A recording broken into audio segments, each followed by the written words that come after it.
Hey everybody, Dieter Kurtenbach here in Oakland. The Warriors just lost 108-103 to the Utah Jazz in Salt Lake City. Physical game, one-game road trip at altitude. Kevin Durant wanted to make a contest of it late, but the Jazz pull away. I got three big things from Wednesday night's loss.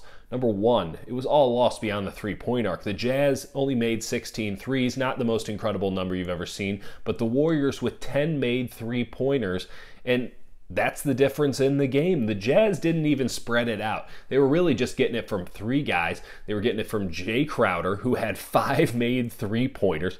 5 for Jay Crowder, who looks bad when he shoots free throws, and then 4 from Kyle Korver and Joe Ingles, who are guys you might expect to actually make 4. That's about it for the Utah Jazz.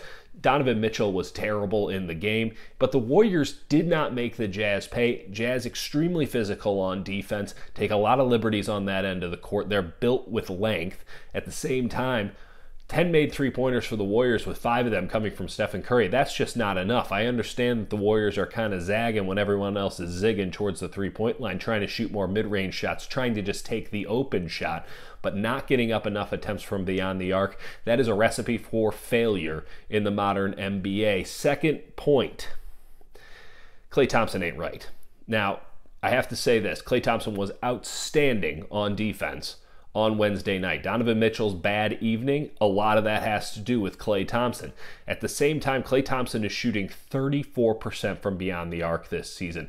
For a lot of guys, that's a good number. Not for Klay Thompson. Klay Thompson's the second greatest shooter in NBA history, in my opinion, and 34% puts him in the class of Langston Galloway and Dennis Schroeder.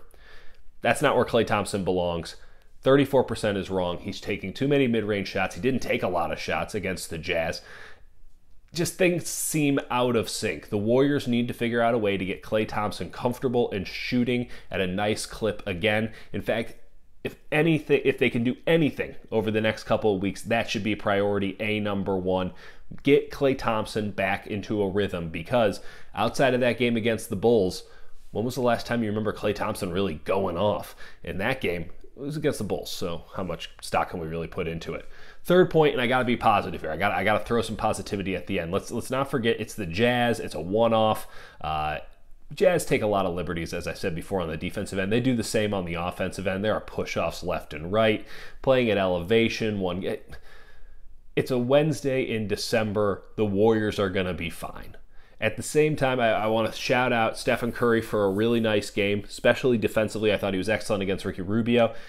And I got to shout out Draymond Green. His offensive game, really nowhere to be found outside of just going to the hoop. At least his shot is not with us yet, and I don't know if it's ever going to show up again. He has been shooting poorly for about a year, but his defense was otherworldly on Wednesday night. Doesn't show up in the final score necessarily, but what Draymond was doing was really impressive stuff, and it was just an excellent defensive game to watch. There's a lot of offensive futility, don't get me wrong, but an excellent defensive game to watch with Rudy Gobert, the reigning defensive player of the year, the guy with the 7'9" wingspan, the Stifle Tower. He was affecting shots that he was nowhere near on the court for the Jazz on Wednesday night, and Draymond Green just everywhere for the Warriors. I would love to see a playoff matchup between these two. I'd like to see a better looking game, for being at all honest, if they do meet in the playoffs.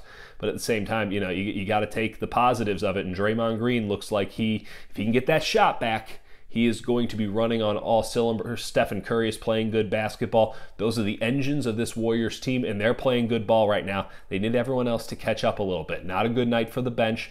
Jonas Jerebko didn't show up tonight. He's been the one consistent performer off of the bench for the Warriors this year. Maybe more Alfonso McKinney in the upcoming games. And these upcoming games are interesting. You got Dallas on Saturday.